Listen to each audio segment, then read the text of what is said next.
చేస్తాడు. గుండెలోని వేదన తెలుసుకున్నాడు, నీ గుండెలోని వేదన తెలుసుకున్నాడు.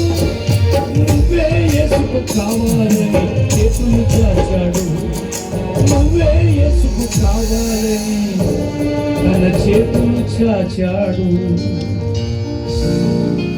ఈ రాత్రి ఒక కుష్టి వ్యాధిగ్రస్తుల కొరకు చేతులు చాచిన అదే ప్రభు నీ కోసం చేతులు చాచి పిలుస్తున్నాడు. ఇప్పుడు లెట్ యు ఇన్వైట్ హిమ్.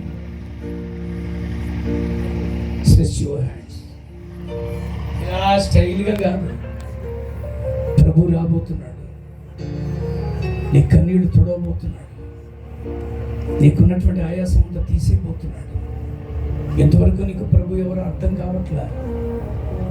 ఆయన ఏదైనా మతానికి సంబంధించిన దేవుడు అనుకుంటున్నావు, విదేశాలకు చెందిన దేవుడు అనుకుంటున్నావు, తక్కువ జాతి వారికి దేవుడు అనుకుంటున్నావు. ఈ రాత్రి నీకోసమే గొప్ప త్యాగం చేయడానికి వచ్చిన ప్రభువుకి మనసిస్తావా?